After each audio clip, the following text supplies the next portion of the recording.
പൊടുന്നനെ ഷിരൂർ കുന്നിടിഞ്ഞു.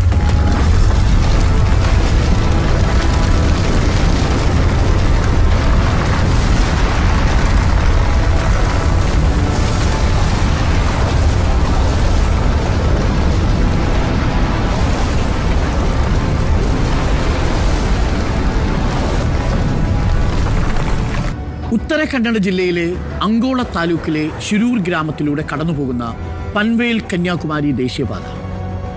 ഈ ഷിരൂർ കുന്നിൻ്റെ ഓരത്തായി ദീർഘദൂരം യാത്ര ചെയ്തു വരുന്ന ലോറി ഡ്രൈവർമാരും മറ്റു സഞ്ചാരികളും ഞാനിപ്പോൾ ഇരിക്കുന്ന ലക്ഷ്മണ ബൊമ്മയുടെ കടയുടെ മുന്നിൽ വിശാലമായ ഈ സ്ഥലത്ത് അവർ വിശ്രമിക്കാനായി. നദിയുടെ ഭാഗത്തായി 47-കാരനായ ലക്ഷ്മൺ നായിക്കും ഭാര്യ ശാന്തിയും നടത്തുന്ന ചായക്കടയുണ്ട്. ലക്ഷ്മണന്റെ വീടും കടയ്ക്ക് തൊട്ടടുത്താണ്.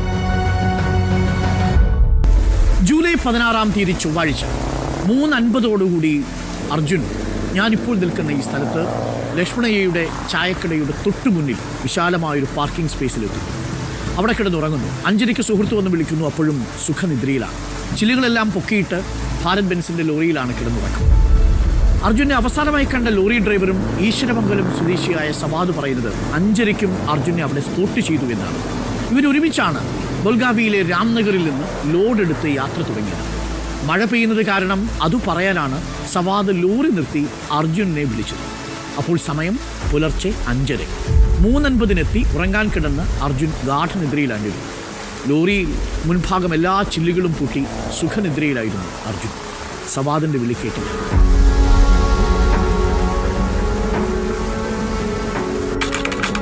സമയം 8:33. പൊടുന്നനെ ഷിരൂർ കുന്നിടിഞ്ഞു.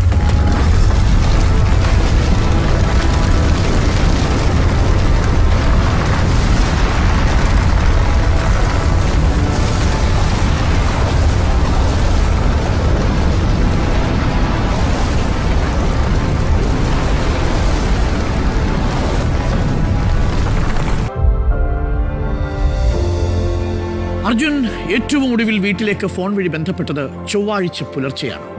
പിന്നീട് അർജുനെ കുറിച്ചുള്ള ഒരു വിവരവുമില്ല. തുടർന്ന് നടത്തിയ അന്വേഷണത്തിലാണ് ഷിരൂരിലെ മണ്ണിടിച്ചിലിനെ കുറിച്ച് കുടുംബം അറിയുന്നത്. ഷിരൂരിലെത്തിയ സംഘം കണ്ടതത്രയും നിരാശാജനകമായ കാഴ്ചകളാണ്.